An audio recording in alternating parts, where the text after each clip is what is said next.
Welcome back. Membrane systems, तो चलिए अब हम लोग देखते हैं membrane systems. Every living cell has membrane system inside. प्रत्येक लिविंग सेल में एक मेम्ब्रेन सिस्टम होता है और ये जो मेम्ब्रेन सिस्टम जो होता है ना, ये परमिएबिलिटी के आधार पर 4 टाइप्स में डिवाइड किया गया है। परमिएबिलिटी क्या है? Permeability is the ability of a membrane. Membrane की एबिलिटी है to allow the passage of gases, liquids and solutes through it. Permeability किसी भी मेम्ब्रेन की एक एबिलिटी होती है, योग्यता होती है कि वह अलाउ करता है कि नहीं करता है पैसेज ऑफ, कि गैस का पैसेज हो, कि लिक्विड्स का पैसेज हो, कि सॉलिड्स का हो, सॉल्यूट्स का हो, कि सब का हो, किसका हो नहीं हो, उसी को हम लोग कहते हैं क्या? परमिएबिलिटी। ओके। और इसी परमिएबिलिटी के आधार पर हम लोग मेम्ब्रेन को 4 भाग में डिवाइड करते हैं। और फर्स्ट जो हमारा हुआ है permeable membrane, second impermeable membrane, third semi permeable membrane and fourth selectively differential membrane. Okay, तो इन 4 टाइप्स में पहले 2 टाइप्स देखिए, परमिएबल मेम्ब्रेन और इम्परमिएबल मेम्ब्रेन। दोनों एक दूसरे के अपोजिट है, तो इन दोनों के बीच को हम लोग डिफरेंसेस देख लेते हैं। Permeable membrane allow the passage of gases, liquid, solutes. यह अलाउ करता है गैस को, लिक्विड्स को, सॉलिड्स को, किसी को भी, कि आप हमसे पार कर सकते हैं, इस पार से उस पार आ जा सकते हैं। Dissolve substances through it. Okay, जो सॉल्यूट्स जो है वो डिजॉल्व सबस्टांस, उसे पार करने के लिए 2 चीज होते हैं किसी भी लिक्विड में। क्या क्या होते हैं? कोई भी सॉल्यूशन जो होता है ना, वो सॉल्यूशन जो बनता है वह आपका बनता है सॉल्वेंट प्लस सॉल्यूट। इन 2 चीज़ों से मिल करके बनता है सॉल्यूशन। यानी हम कह सकते हैं ऐसे कि सॉल्यूशन जो है वह हमारा चीनी का शरबत है, चीनी का शरबत है। ओके, शुगर एंड वाटर का मिक्सचर है। ओके, और ये जो सॉल्वेंट जो है वह हमारा है वाटर, तो सॉल्यूट जो है वह शुगर है। अब आपको समझ में आ गया कि सॉल्यूट क्या होता है, सॉल्वेंट क्या होता है और सॉल्यूशन क्या होता है। क्लियर? और परमिएबल मेम्ब्रेन का एग्जांपल है cellulosic cell walls.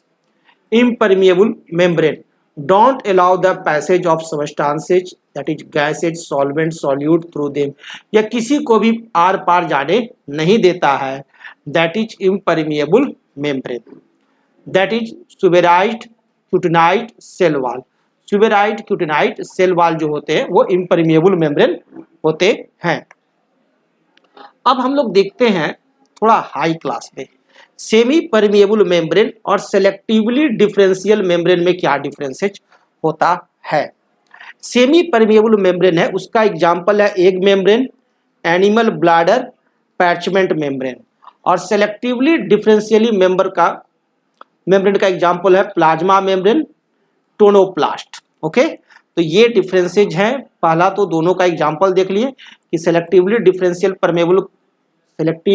Differential membrane का एग्जांपल है प्लाज्मा मेम्ब्रेन, टोनोप्लास्ट। और सेमी परमिएबल मेम्ब्रेन का एग्जांपल है हमारे को एग मेम्ब्रेन, एनिमल ब्लैडर और पैचमेंट मेम्ब्रेन। यह जो सेमी परमिएबल मेम्ब्रेन होता है, these membrane allow the passage movement of solvent molecules through them. Solvent molecules को आपको पैसेज मूव करने देता है, but prevent the movement of solute particles. लेकिन सॉल्यूट पार्टिकल्स को मूव नहीं करने देता। यानी कहने का अर्थ है कि चीनी चोर है, चीनी को तो मूव नहीं करने देता है, अब वाटर को मूव करने देता है। क्या कि वाटर सस्ता है, चीनी महंगा है, खरीद के लाना पड़ता है। तो इस सेमी परमिएबल मेम्ब्रेन जो है वो सॉल्यूट को मूव करने नहीं देता है और सॉल्वेंट को, वाटर को मूव करने देता है।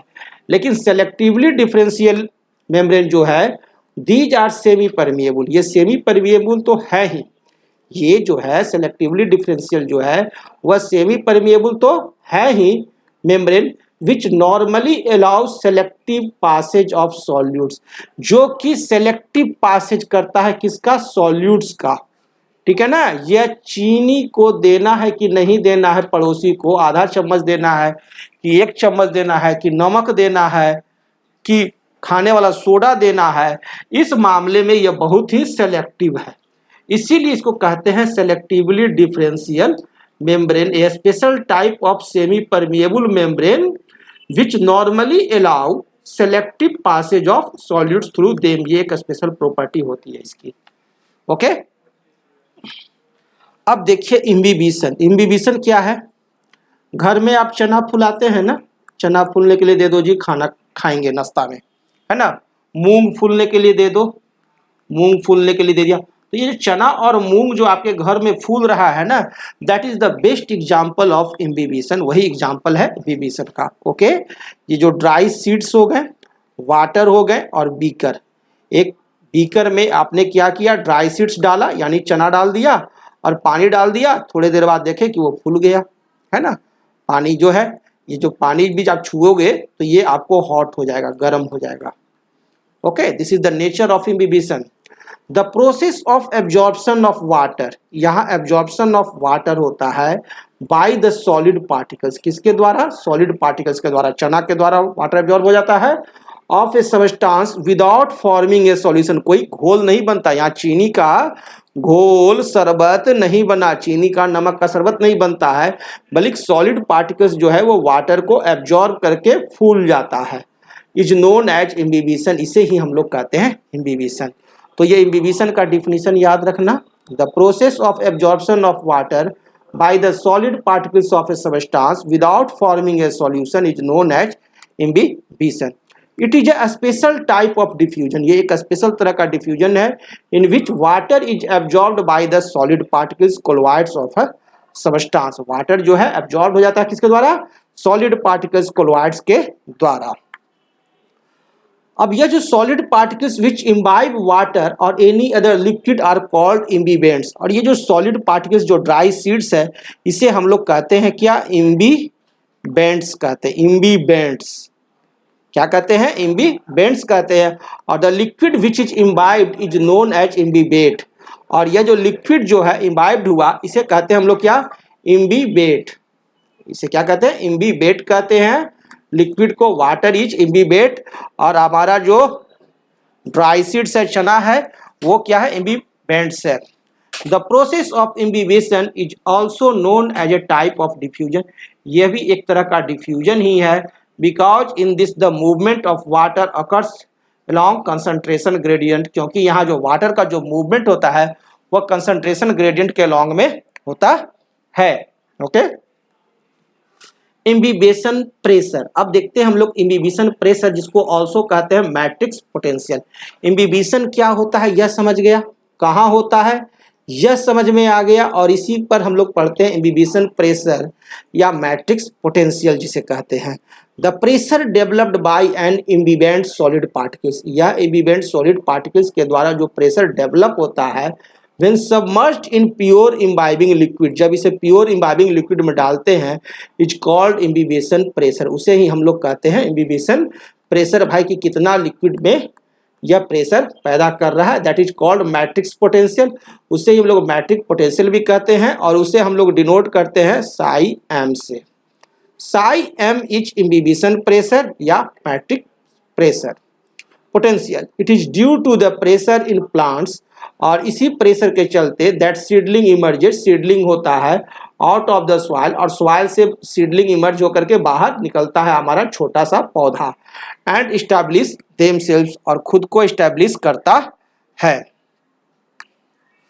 Factors affecting इम्बिबेशन। इम्बिबेशन को जो फैक्टर्स अफेक्ट करते हैं वो फिजिकल फैक्टर्स हैं। आपको temperature, imbibition increases with the increase in temperature. Pressure, it decreases imbibition if the pressure is against the imbibant. यदि प्रेशर जो है वो इम्बिबेंट के अगेंस्ट में लगे तो यह इम्बिबेशन को डिक्रीज करेगा। PH depends on charge of imbibant. और टेक्सचर ऑफ इम्बिबेंट, यदि increases if it is loose, यदि यह लूज है, ठीक है, मुलायम है, तो यह इंक्रीज करेगा। और decreases if it is compact in nature, और यदि कॉम्पैक्ट नेचर में है तो वह डिक्रीजेज हो रहा था इम्बिबेशन का रेट।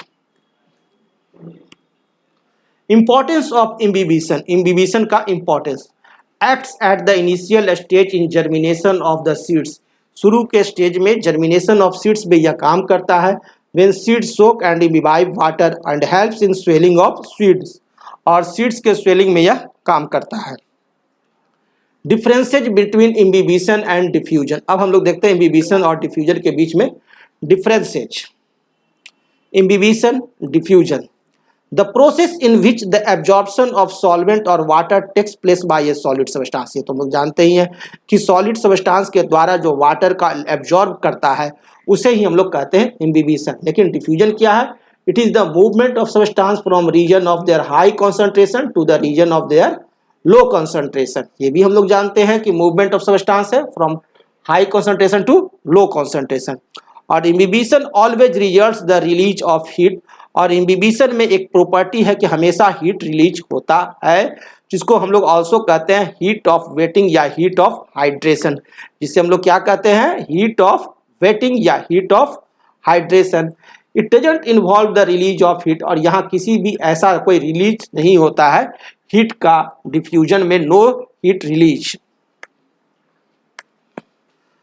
और इम्बिबिशन में मॉलिक्यूल्स ऑफ वाटर और any other liquid are absorb to the surface of hydrophilic colloids. और यहाँ क्या है कि हाइड्रोफिलिक कोलॉइड्स पर आपको मॉलिक्यूल्स ऑफ वाटर और एनी अदर लिक्विड क्या होते हैं? एब्जॉर्ब होते हैं हाइड्रोफिलिक कोलॉइड्स पर, that is cellulose, starch, proteins, polypeptides etc। जबकि यहाँ the diffusing particles molecules distributed uniformly throughout the available space. Imbibition, the imbibient swells up and swelling is less than volume of imbibate। और imbibate swells करता है लेकिन जो volume होता है वो लेस देन होता है वॉल्यूम ऑफ imbibate से। लेकिन यहाँ डिफ्यूजन में no overall change in volume is seen. Imbibition it occurs only when an absorbent is present. जब एब्जॉर्बेंट इम्बिबेंट उपस्थित होगा, चना रहेगा, तभी इम्बिबिशन होगा। लेकिन there is no requirement of any absorbent. यहाँ किसी भी कोई तरह का एब्जॉर्बेंट इम्बिबेंट का आवश्यकता नहीं है, कोई भी एब्जॉर्बेंट की जरूरत नहीं है, that is diffusion. It develops a very high pressure. Imbibition में एक हाई प्रेशर डेवलप होता है अप टू 500 एटमॉस्फेयर। और diffusion it develops less pressure, यहाँ लेस प्रेशर डेवलप होता है कंपेरेटिवली अप टू 100 एटमॉस्फेयर। तो these are the differences between imbibition and diffusion. Okay, तो हम लोग नेक्स्ट क्लास में फिर मिलते हैं। Thank you.